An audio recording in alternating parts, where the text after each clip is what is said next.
setiap kelas program studi dan kelas mahasiswa baru itu dapat berdiri sendiri. Jika program studi dihapus, maka tidak akan berpengaruh datanya ke dalam mahasiswa baru. Jika kelas mahasiswa baru kita hapus, maka kelas program studi tidak akan terpengaruh juga data-datanya, sehingga mereka disebut berdiri sendiri. Baik, pada kesempatan kali ini, Bapak akan menjelaskan tentang materi kelas diagram, atau bisa disebut dengan diagram kelas. Sebenarnya, untuk materi kelas diagram ini sudah Bapak berikan secara tidak mendetail di pertemuan pertama, ketika kita membahas tentang kelas dan objek.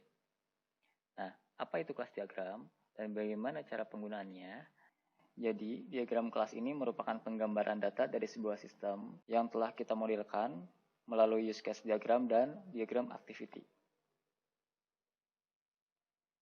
Diagram kelas ini digunakan untuk mendefinisikan kelas-kelas yang ada dalam sebuah sistem dan mengidentifikasi setiap atribut yang ada di dalam kelas tersebut. Kenapa kita harus membuat kelas diagram dan apa tujuannya? Nah, tujuannya itu adalah untuk memastikan bahwa kelas-kelas yang dirancang dalam sebuah sistem itu sudah sesuai dengan skenario yang ada dan sesuai dengan dokumentasi perancangan. Sehingga perangkat lunak yang telah kita bangun sesuai dengan perancangan kelas-kelas yang telah kita dokumentasikan melalui US diagram, activity diagram, serta kelas diagram. Baik, sekarang kita ketahui dulu simbol-simbolnya ya, sebelum kita mempraktekkan membuat kelas diagram. Pertama adalah simbol dari sebuah kelas. Jadi kelas ini digunakan untuk mewakili orang, tempat, atau hal-hal yang dibutuhkan oleh sistem untuk menangkap dan menyimpan informasi. Memiliki nama yang diketik dengan huruf tebal dan berpusat di bagian atas kotak. Seperti ini ya. Kelas 1. Ini adalah nama dari sebuah kelas. Memiliki daftar atribut di kotak tengahnya. Seperti ini. Memiliki daftar operasi di kotak bawahnya, atau metode. Dan tidak secara eksplisit menunjukkan operasi yang tersedia untuk semua kelas. Maksud dari tidak eksplisit ini adalah kita hanya menguraikan operasi-operasi yang ada pada kelas tersebut. Jadi, maksud dari eksplisit ini adalah operasi yang ada pada kelas lain tidak dimasukkan pada kelas yang satunya. Jika ada dua kelas, maka operasinya masing-masing saja. Jadi operasi pada kelas 1 tidak ada pada kelas 2.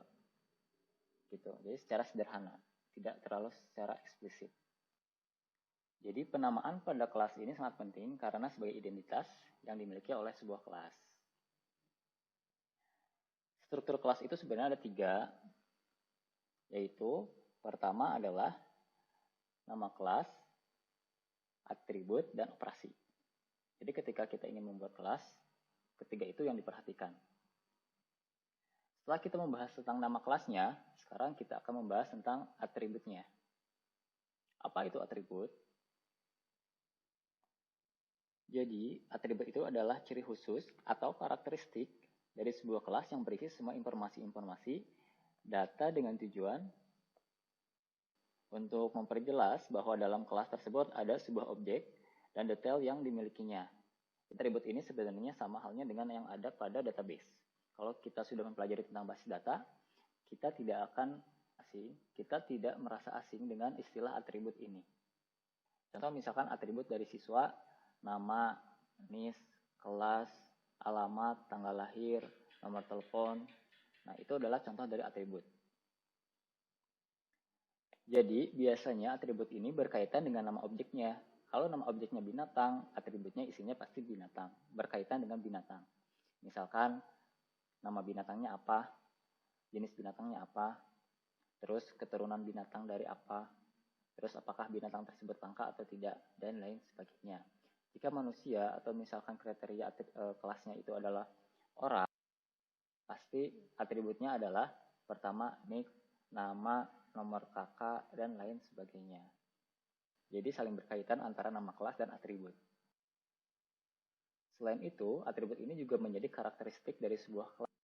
Dan atribut ini biasanya dapat diturunkan ke kelas yang lainnya. Contoh misalkan dalam pewarisan yang telah kita pelajari di pertemuan yang lalu. Sekarang kita bahas tentang operasi. Operation atau operasi ini adalah sebuah fungsi atau operasi yang ada di dalam sebuah kelas. Mewakili tindakan atau fungsi yang dapat dilakukan oleh kelas, dapat diklasifikasikan sebagai konstruktor, permintaan, atau operasi pembaruan. Termasuk tanda kurung yang mungkin berisi parameter atau informasi yang diperlukan untuk melakukan operasi. Nah, tentang operasi ini sebenarnya berkaitan dengan polymorphism yang telah kita pelajari minggu lalu tentang overriding dan overloading. Jika lupa, silakan buka kembali materi-materi di minggu lalu.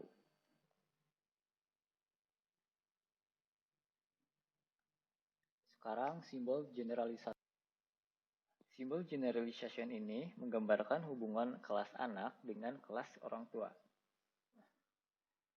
Contohnya seperti pada gambar berikut ya. Terlihat di sini ada animal sebagai kelas induk. Terus di bawahnya ada kelas bird dan fish. Kedua kelas ini merupakan kelas anak dari kelas animal yang digambarkan melalui generalization. Selanjutnya, association. Jadi association ini adalah garis yang menghubungkan antara objek satu dengan perbedaannya dengan generalization. Kalau pada association ini tidak memiliki panah ya. Tidak ada simbol panah di sini, tidak ada simbol petunjuk. Yang fungsinya association ini untuk menghubungkan antar objek satu dengan yang lainnya. Tetapi di sini pada association itu memiliki multiplicitas. Digunakan untuk memperjelas hubungan antar kelas. Nah, di sini ada contoh dari penerapan multiplicity atau multiplicitas pada setiap objek kelas. Di sini hanya digambarkan nama-nama kelasnya saja ya, tidak dengan atribut dan metodenya. Pertama adalah multiplicity 1 atau disebut dengan one. Misalkan contoh, departemen memiliki 1 bos. Itu artinya.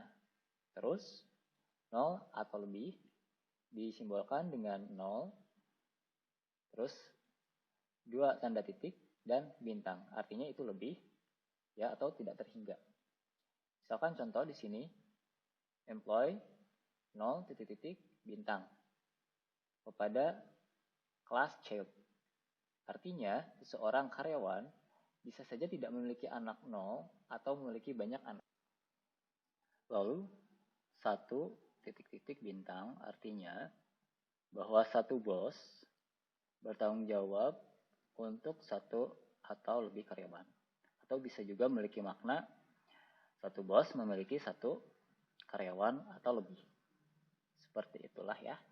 Untuk menerapkan multiplicity ini, kita harus mengerti terlebih dahulu datanya. Datanya serta objek. Dan disesuaikan dengan kondisi. Dan itu bisa juga sebenarnya banyak departemen juga bisa. Kalau misalkan kasusnya seperti ini. Banyak departemen yang memiliki 1 bos.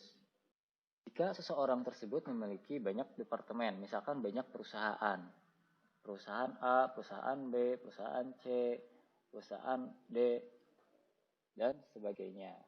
Ya, jadi segala sesuatunya itu harus dikondisikan dengan perangkat lunaknya. Dan lebih bagus, kita harus berkonsultasi kepada orang yang memegang datanya. Nih, contoh lain, 0 atau 1. Ya. Employee. Jadi seorang karyawan bisa saja belum atau tidak menikah, memiliki 0 pasangan, atau menikah memiliki 1 pasangan. Terus, range yang spesifik 2 sampai 4. Ya. Seorang karyawan bisa mengambil libur cuti mulai dari 2 sampai 4 hari setiap tahunnya. Selanjutnya, multiple 1 sampai 3 atau 5. Seorang karyawan adalah anggota dari 1 sampai 3 atau 5 komite. Seperti ini. Contoh datanya. Nah, ini salah satu contoh penerapan dari multiplicity dari sebuah sistem. Misalkan di sini ada 2 kelas user dan kelas transaksi. Di sini ada 1 kardinalitas. Misalkan user kardinalitasnya atau multiplicity-nya 1, dan transaksi multiplicity-nya 1 ke banyak. Nah, ini menandakan bahwa kalau misalkan satu user, ini mengartikan satu user dapat melakukan satu atau lebih transaksi. Nah, selanjutnya, bagaimana cara membaca dari multiplicity? Pertama, membaca dari kiri ke kanan menunjukkan satu user menginput minimal satu maksimal banyak transaksi. Dari kiri ke kanan.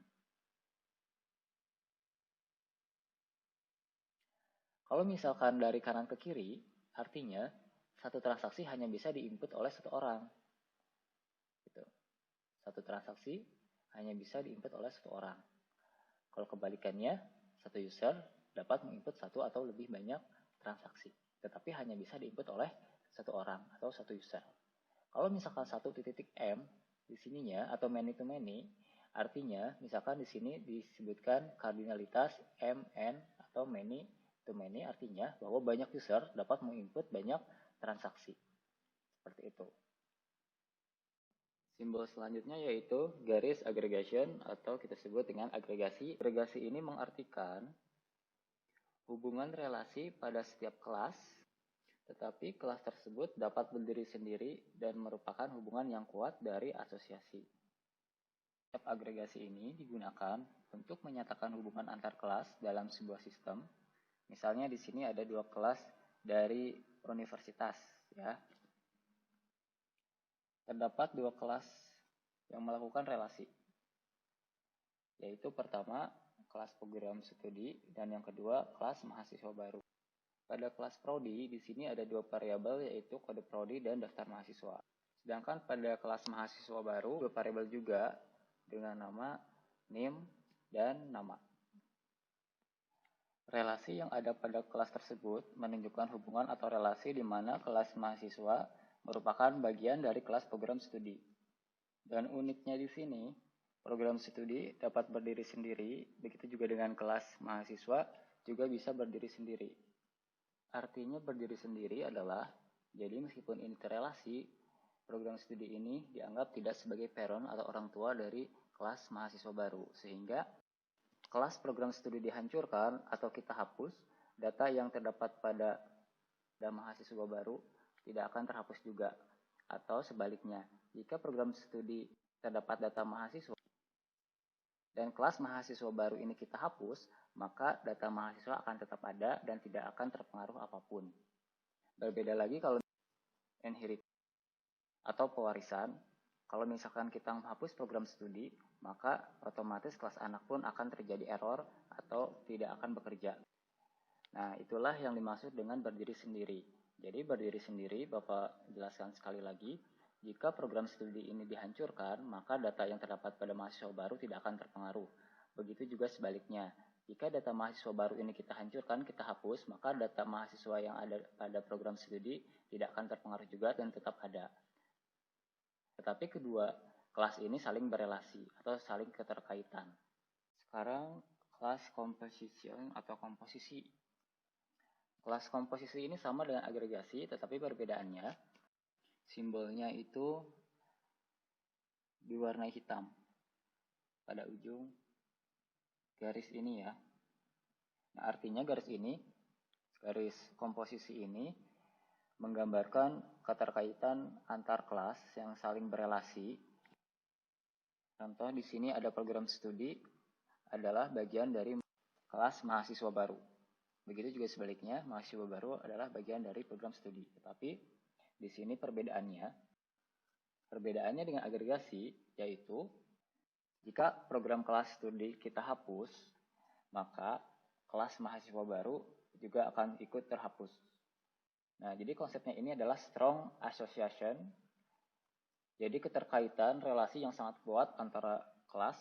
Jadi kelas program studi dan kelas mahasiswa baru ini memiliki keterkaitan relasi yang sangat kuat, sehingga bisa juga disebut dengan strong association.